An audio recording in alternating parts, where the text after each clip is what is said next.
Hello everyone, it is Blair Space again, and for this video it's going to be the Manda Showcase. Alright, so let's get this party started. Here's the idol. Pretty basic, pretty nice. By the way, the model looks very good. Like, it's a very good model. Very well detailed. Alright, here's the walk. Here's the sprint. And for a brief moment, here is the swim. If it would not get stuck on the floor. Thank you.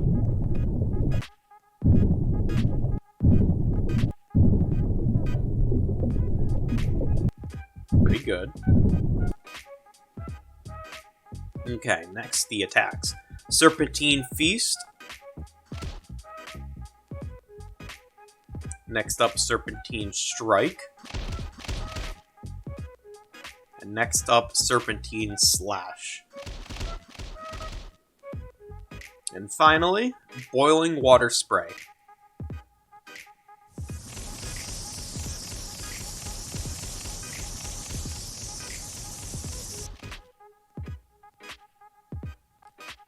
Alright, next is Serpentine Call. Yep. And then Serpentine Shriek. Both pretty good roars, solid animations if they didn't clip through the floor, like if you watch again. It's like an ostrich.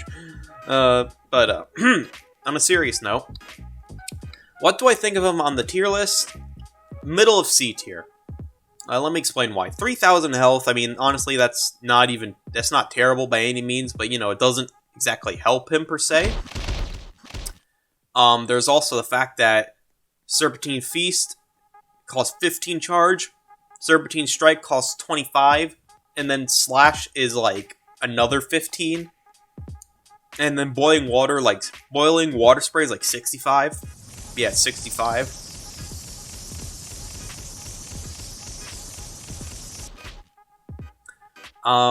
Serpentine Feast max damage is 480, has like a 2.5 second cooldown, I believe. Serpentine Slash 570 or 580 max damage, with a like 3.7 cooldown, and Serpentine Strike does 650 damage, but it has like a 4-ish second cooldown, somewhere in the 4-second range. So for the charge cost he has to sacrifice to pump out this melee, like his melees, the overall DPS isn't too great for what he does. Not only that, but his range is not the best. Like, I'm not saying it's awful, but at the same time, it's, like, not incredible. That and the fact that, like, your sprint speed is 26, which isn't slow, but it's not quick by any means either. But what usually that means is, like, if someone gets in the center of you right here, right, you basically cannot hit them with your bite, which forces you to use these two attacks. Which basically just cuts off your already pretty meh DPS.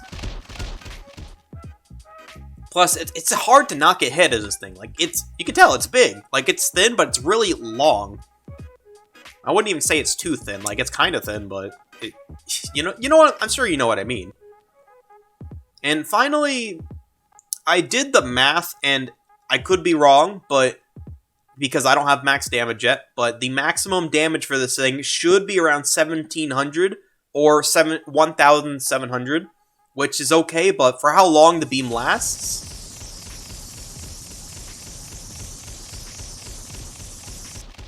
1,700 damage is not too great for how long that lasts.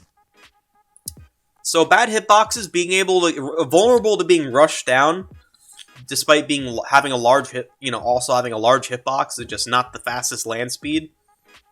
It's kind of meh. I would say its best advantage is the fact that you have 120 swim speed, basically meaning the only things that can outspeed you is a Kamiobus or whatever. I'm having a brain fart, I'm sorry. And a Gazora. Those are the only things that can outswim you in the water, but they could beat you in the water anyway. Like, they literally will. It's not a contest. They will beat you in the water, especially Gazora, but So, I mean, if you ever out have encounters with them, it's going to go bad, but hey, at least you have water as an escape option. So yeah, that's going to be the Manda showcasing. I hope you enjoyed, everyone. Have a nice day. Goodbye.